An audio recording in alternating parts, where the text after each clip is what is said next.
Hey guys, it's Quinn, and today we're going to discuss why and how YouTube is designed to only benefit a select number of YouTube channels and how the gap between big ones and small ones like mine will continue to grow. Now please stick around for this one because this is a rather long video, but before I go into it, I just want to say that some large YouTube channels are great and they completely deserve their subscribers, most notably the channels in the film section of YouTube because they really do have good content, Jeremy John's Screen Junkies. But on the flip side, many of the biggest channels and highest viewed videos are okay at best and borderline cancerous at worst, and those are the ones that we will discuss. My anger with YouTube first began a few years ago when my review of the film Die Hard received a copyright strike for using a 10-second clip of the film. Now, this was a review that several of my subscribers requested, and I felt that they deserved it. But now, for those of you who aren't familiar with the logistics of copyright laws, using 10 seconds of a film is allowed under something called fair use, which allows people to use other people's footage to, among other things, give critical analysis of the said footage, which is what my channel is all about. Now, I tried to fight back against this, but the person who claimed the footage wasn't Fox Studios, but a random YouTube channel fittingly named YT. And because of the way YouTube has it set up, when you receive a copyright strike, you cannot fight back against the claims, so you lose your video. You cannot post privately, which is very big for editing, and you can't monetize videos, which cost me at least $100, and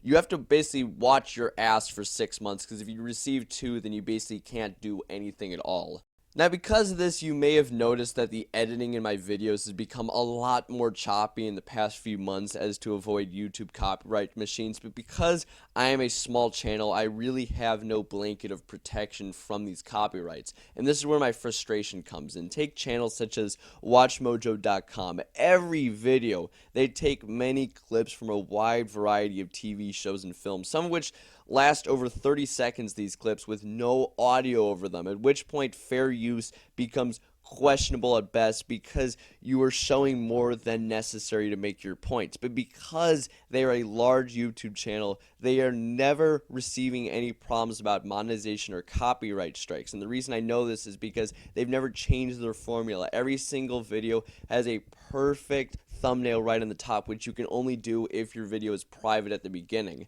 And this is because the money that WatchMojo earns, YouTube also earns a share of that.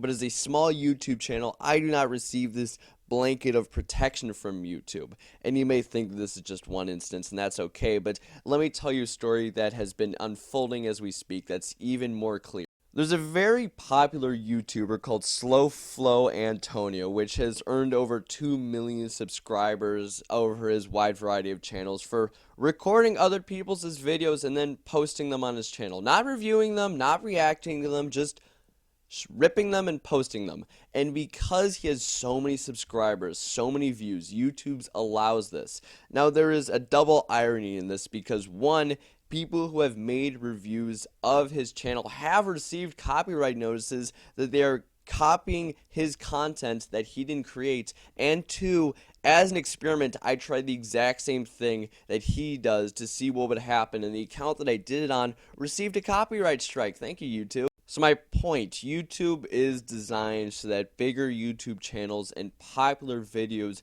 just get bigger so that they can earn more revenue from it. Because the videos that Slow Flow Antonio is stealing would earn more money on his channel than from the original channel that they're from, YouTube allows it. Now, you may say, Quinn, everyone has an equal opportunity to be discovered. It's just a luck of the draw. And to you, I say, in a way, that's true. Sure, your channel has to be somewhat decent to be popular. Take the film channels I just discussed, such as Jeremy John's or Screen Junkies. They are good channels, but YouTube is designed to only promote other large channels, never the little guys. For example, if you go on to discover new channels or channels related to on YouTube, you will only find large channels. For example, my personal related channels are either, big James Bond reviewers, which is fair, or very large, 250,000 subscriber reviewers that have nothing really to do with what I'm about. If this was set up honestly, the channels that best fit what I'm looking for on YouTube, not the biggest channels in a given category, are what YouTube should offer to people. On top of this, around a year ago, YouTube offered all YouTube channels a promotional feature. All you had to do was create a trailer for your channel and they would distribute it for you. The problem is there was no way to describe what your channel was about. So for example, I would say, James Bond and film reviewer is a blurb for me. But because they didn't have this, they depended on the statistics of your channel to make that determination. But get this, in order for your channel to qualify, you needed a viewership equivalent to roughly 300,000 subscribers so that they could properly analyze your viewership. So in other words, unless you're one of the biggest channels around, YouTube refuses to promote you. Now, why is now the time that I'm discussing this? And the reason is because there is currently a copyright claim on my fastest growing video ranking of all 24 Bond films, Spectre included, worst to best, and that's because Spectre just came out. And because of this, no money can be earned because of the copyright claim, and YouTube and or MGM has the ability to do whatever they want with the video. So I sent them a request to take away the claim under plea of fair use, which is fair, which was promptly denied. And it's funny because almost all of my videos over 1,000 views are videos that YouTube has claimed because these are the videos that they can earn money on. And because I'm small, there's no way to protect myself. I have no big channel organization to help me out. I just have to fight it by myself. So what can be done? Well, not much except one thing. If everyone who sees this video can like, share, or comment on this video, do something, this video will get more popular and therefore more and more people will see it. It'll be a snowball effect and it will grow to a point that someone on YouTube, they might see it or they might just see the topic of it and that's all it takes. I don't know if you guys know this, but YouTube posts comments on very big videos. So for example, when a Star Wars trailer is released or a Bond trailer is released, they post a comment on it. And that should be our goal. I want to see YouTube's reaction to this because I know they know it's a problem, but they've never really given a justification for it, and we know why. And I'm not doing this just for myself. I'm doing this for every single small YouTube channel because there really is a struggle involved in being a small YouTube channel that's trying to get bigger. For example, a fellow film reviewer, Don Plef, who I believe to be the best reviewer on YouTube, he deleted all of his videos, years of hard work, because he received a copyright claim on every single video, no matter what. Even though they were all fair use, they all received a copyright claim.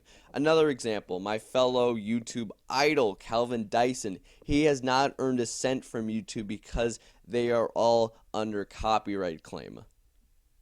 And at the exact same time, someone such as Slow Flow Antonio with 2 million viewers strong, he earns thousands of dollars per month for not even creating his own original stuff. So remember, if you feel that this is a problem at all, or if you just want to support me and my channel, be sure to like, share, and comment, and subscribe if you want to see my normal movie reviews. That's not really my goal of this one, but, if you want. It's important that the little guys of YouTube, there's a lot of us, we have great content, but because our voice can't be heard, it's hard for us to grow. So if we can make this video big, then that is just one small step in helping the cause.